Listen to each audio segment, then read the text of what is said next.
श्री स्वामी समर्थ. उद्या आहे मकर संक्रांत आणि उद्याचा दिवस अतिशय खास आहे. उद्या मकर संक्रांत तर आहेच, पण सोबतच उद्या षष्ठीला एकादशीचा अत्यंत शुभ संयोग जुळून आलेला आहे. संक्रांतीच्या काळात सुगड पूजन करायला खूप महत्त्व असते. पण हे पूजन का करतात, त्यात कोणत्या वस्तू हव्या आणि एकादशी असल्याने कोणत्या चुका टाळाव्यात, त्याचबरोबर या दिवशी पूजेचा शुभ मुहूर्त कोणता, राहू काळामध्ये चुकूनही आपल्याला पूजा करायची नसते, तर राहू काळ कधी आहे, याबद्दलची संपूर्ण माहिती आज या व्हिडिओमध्ये मी तुम्हाला सांगणार आहे. तरी व्हिडिओ शेवटपर्यंत नक्की बघा.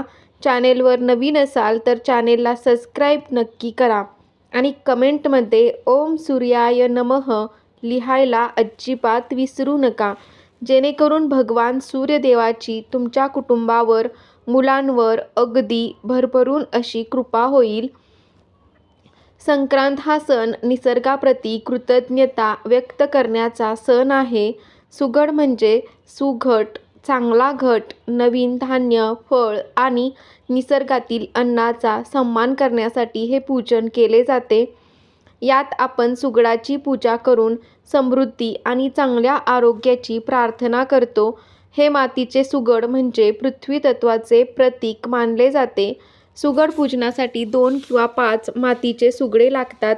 त्यामध्ये खालील वस्तू आपल्याला भरायचे असतात. त्यामध्ये नवीन धान्य म्हणजे त्यामध्ये हरभरा, गहू, तांदूळ, हंगामी फळे, बोरे, ऊसाची कांडे, गाजर, ओल्या हरभऱ्याची घाटे. संक्रांतीचा मुख्य प्रसाद म्हणजे तिळगुळ. त्यानंतर हळदी कुंकू, गंध, अक्षता, सुगडाला वरून गुंडळण्यासाठी कापूससुद्धा आपल्याला लागतो. आता सुगड पूजन हे कशा पद्धतीने करत असतात, तर सुगड पूजनासाठी सर्वात प्रथम स्वच्छ अंघोळ करावी. आपली रोजची काही देवपूजा असेल तर ती देवपूजा करून घ्यावी आणि त्यानंतर आपल्याला हे सुगड पूजन जे आहे तर ते करायचं असतं. सुगड पूजनासाठी एक पाट घ्यावा. पाटावरती छान एखादं वस्त्र टाकावं, रांगोळी काढावी आणि त्यावरती तुम्हाला सुगड जे आहे तर ते मांडायचे आहेत. तुमच्याकडे जितकी सुगड घ्यायची पद्धत असेल तितके सुगड तुम्हाला घ्यायचे आहे.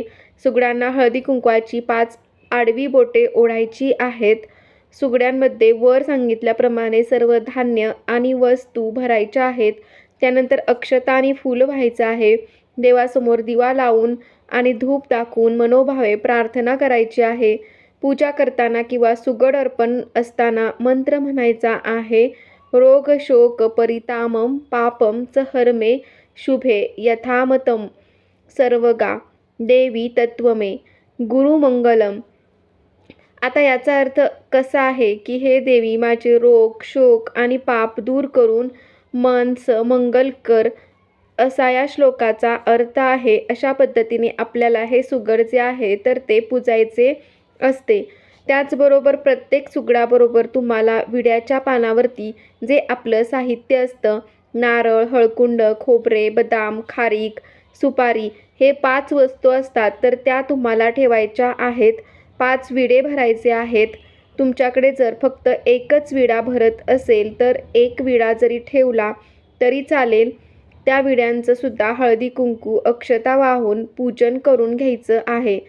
सर्वात प्रथम ज्या वेळेस सुगड आपण पूजणार आहोत त्याच्या अगोदर आपल्याला गणपती बाप्पांची पूजा करून घ्यायची आहे. देवी लक्ष्मी, भगवान विष्णूंचा नमस्कार करायचा आहे आणि त्यानंतर आपल्याला सुगड पूजन जे आहे तर ते करायला सुरुवात करायची आहे. आता या दिवशी काय करावे, तर सकाळी लवकर उठायचं आहे. पाण्यामध्ये थोडेसे तीळ टाकून आंघोळ करायची आहे. गरजूंना तीळ, धान्य आणि उबदार कपड्यांचे दान करावे. एकादशी असल्याने विष्णू सहस्त्रनामाचा पाठ आवर्जून करावा. उद्या एकादशी असल्याने चुकूनही तांदूळ म्हणजे भात जो आहे तर तो खाऊ नका. त्याचबरोबर या दिवशी कोणाबद्दलही वाईट बोलू नका, रागावू नका. सुगड फुटलेली किंवा तडा गेलेली नसावीत. पूजा करताना सुगड हे रिकामे ठेवू नका. आता त्यानंतर आपल्याला असा प्रश्न पडतो की नंतर या सुगडांचं काय करायचं असतं, तर सर्वात उत्तम पद्धत म्हणजे पूजेनंतर हे सुगड वाण म्हणून इतर सुहासनींना देणे. सुगडाला मातृका मानले जाते, त्यामुळे हे दान केल्याने पुण्य मिळतं असं मानलं जातं. जर तुम्ही सुगड दान केले नसतील तर त्यातील धान्य, हरभरे, बोर, ऊस, गाजर, तिळगुळ घरातील मुलींना, सदस्यांना प्रसाद म्हणून द्यावे आणि पूजा संपन्न झाल्यानंतर रिकाम्या सुगडांचा वापर खालील प्रकारे करू शकता. ही सुगड मातीची असतात, त्यामुळे ती स्वच्छ धुवून तुम्ही घराच्या बाल्कनीत किंवा अंगणात पक्ष्यांना पाणी पिण्यासाठी ठेवू शकता. सुगडांचा आकार लहान असल्याने त्यात माती भरून तुम्ही लहान रोपे लावू शकता. ते कुंडी म्हणून अतिशय सुंदर दिसतात. जर तुम्हाला ती ठेवायची नसेल तर ती इकडे तिकडे न फेकता एखाद्या झाडाच्या मुळाशी किंवा बागेत व्यवस्थित ठेवावी. काही काळाने ती मातीत मिसळून जातात. जुन्या प्रथेनुसार नदीत विसर्जित केले जायचे, पण सध्या प्रदूषणाचा विचार करता वाहत्या पाण्यात प्लॅस्टिक किंवा इतर साहित्य न टाकता केवळ मातीची सुगडं विसर्जित करावीत. सुगड ही पूजेतील पवित्र वस्तू असल्याने ती कचऱ्यात किंवा अस्वच्छ ठिकाणी ठेवू नये. ती मातीची असल्याने ती निसर्गात सहज विरघळतात, त्यामुळे त्याचा वापर बागेसाठी करणं हा सर्वात चांगला पर्याय असणार आहे. सुगडाला हळदी कुंकवाच्या ओल्या उभ्या रेषा लावल्याशिवाय पूजा करू नये. तसेच त्यांना नवीन पांढरा दोरा गुंडाळल्याशिवाय त्याची पूजा करू नये. चुकीचं धान्य टाळा. सुगडामध्ये घालायचं धान्य फक्त हरभरा, गाजर, ऊस, बोरे, शेंगदाणे, गव्हाच्या लोंब्या ताजे असावे. शिळे किंवा खराब झालेले साहित्य वापरू नका. परंपरेनुसार किमान 5 सुगडे पूजली जातात, त्यापेक्षा कमी अपवाद वगळता पूजणे टाळावे. मकर संक्रांतीच्या सूर्योदयाच्या वेळी किंवा शुभ मुहूर्तावर स्नान केल्याशिवाय पूजा करू नये. अशा पद्धतीने हे जे छोटे छोटे नियम आहेत ते आपल्याला पाळायचे आहेत. आता त्यानंतर आपण बघूया की मकर संक्रांतीमध्ये जर आपण राहू काळात पूजा केली तर त्याचे कोणते जे दुष्परिणाम आहेत तर ते आपल्याला भोगावे लागतात. राहू हा एक तमोगुणी आणि छायाग्रह आहे. राहू काळात शुभ कार्य किंवा पूजा करणे टाळले जाते. राहू काळात जर पूजा केली तर सुरू केलेल्या कामात विनाकारण अडथळे येतात किंवा ते काम पूर्ण होण्यास विलंब होतो असं मानलं जातं. त्याचबरोबर असंही मानलं जातं की या काळात केलेल्या पूजेची किंवा धार्मिक विधींचे पूर्ण पुण्यफळ भाविकाला मिळत नाही, कारण राहू त्या ऊर्जेत व्यत्यय आणतो.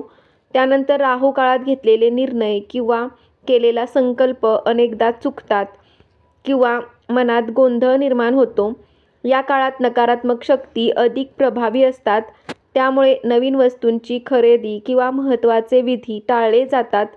जर चुकूनही राहू काळात पूजा झाली तर घाबरण्याचे कारण नाही. ओम नमः शिवाय किंवा विष्णू सहस्त्रनामाचा जप करून मनातील दोष दूर करता येतात. त्यानंतर आपण या दिवशी राहू काळ कधी आहे तर ते आपण बघूया. तर राहू काळ हा प्रत्येक दिवशी साधारण 1.5 तासाचा असा असतो. तो अशुभ मानला जातो. 14 जानेवारी 2026 बुधवार या दिवशी राहू काळ जो आहे तर तो दुपारी 12:30 पासून ते दुपारी 1:49 पर्यंत असणार आहे. तर या राहू काळामध्ये चुकूनही आपल्याला पूजन जे आहे तर ते करायचं नाही. आता सुगड पूजनाचा जो मुहूर्त आहे, शुभ मुहूर्त, तर तो आपण बघूया. सुगड पूजन साधारणपणे संक्रांतीच्या दिवशी सकाळी किंवा पुण्यकाळात केले जाते. तर 14 जानेवारीच्या सकाळी किंवा दुपारी 3:13 नंतरची वेळ पूजनासाठी अतिशय उत्तम असणार आहे. तर जर तुम्हाला सकाळी सुगड पूजन करायचे असेल तर तुम्ही 12 वाजायच्या अगोदरच करायचे आहे किंवा दुपारी करायचे असेल तर सुगड पूजन जे आहे तर ते तुम्हाला 3:13 नंतर हे सुगड पूजन जे आहे तर ते करायचे आहे. कारण राहू काळ हा 12:30 ते 1:45 दरम्यान असणार आहे, त्यामुळे हा काळ आपल्याला पूर्णपणे वर्ज्य करायचा आहे. तर अशा पद्धतीने आपण सुगड पूजनाची संपूर्ण माहिती बघितली. तर तुम्हाला हा व्हिडिओ कसा वाटला कमेंटमध्ये नक्की सांगा.